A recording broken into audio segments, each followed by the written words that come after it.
martial arts community was shocked by his sudden death. Kung Fu people especially mourned the loss of their most popular hero. The early reports of his death were unclear and confusing. Man, look at his face. It doesn't even seem like the same person. A Chinese millionaire from San Francisco was willing to pay $100,000 up front to find out the truth. The assignment went to the most feared man in America, Ron Van Cleef, otherwise known as the Black Dragon.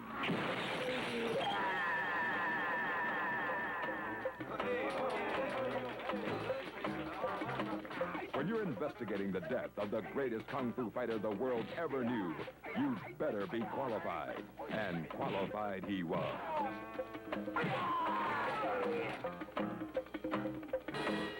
The Black Dragon, 4 times world champion, was definitely the man for the job.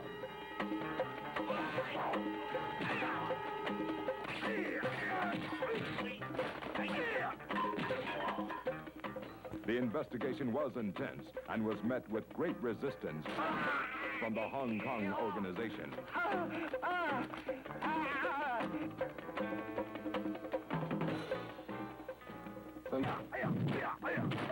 The Black Dragon's investigation was relentless. His connection, Charles La Pantera Bonet, the Puerto Rican terror, unsuspectingly one hell of a Kung Fu man. Something the Chinese didn't expect to see.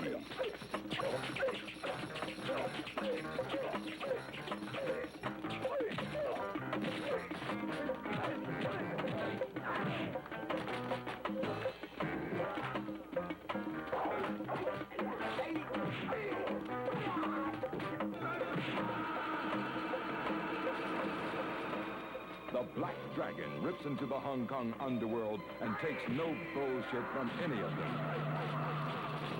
As he revenges the death of the dragon. See The Black Dragon's Revenge. Coming soon, rated R.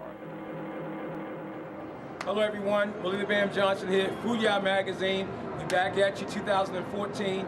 From the underground to the mainstream, Generation X is all about the kids. We really don't, I love adults, I wish you all the best, but I care about the next generation.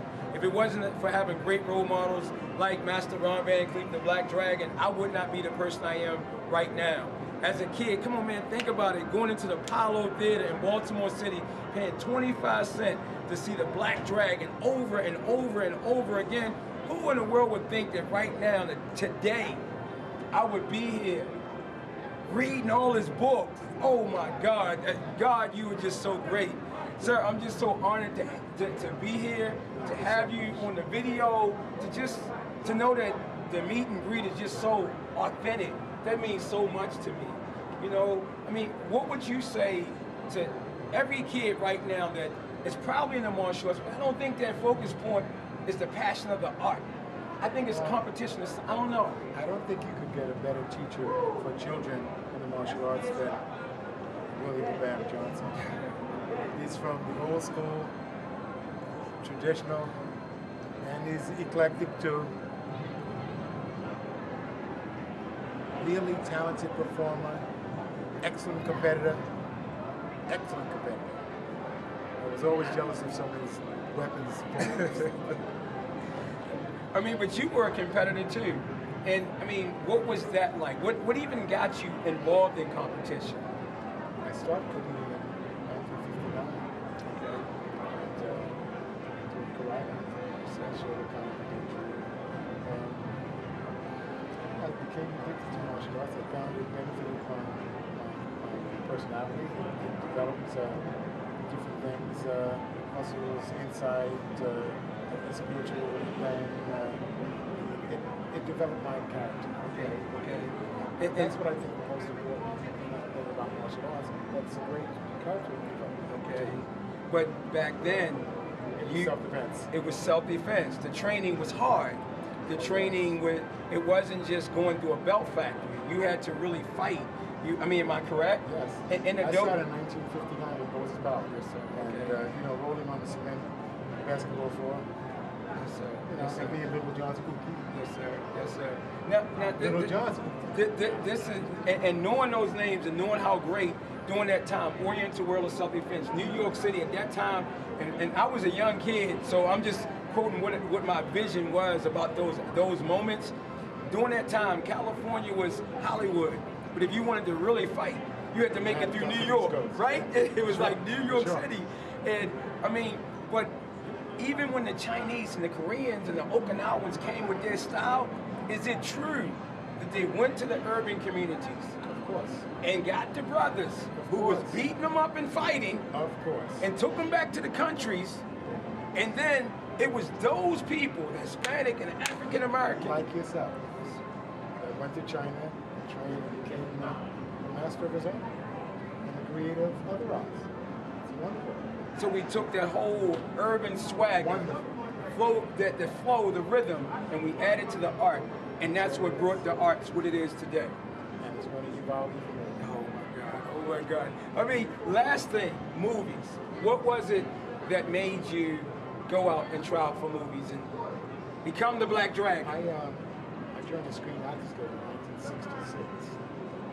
Working background, extra stuff, and I met Alan Stevens, who was the president of the East Coast Studios Association. Okay. So he's Okay. Okay. in 1972. I joined the New York Summer Company.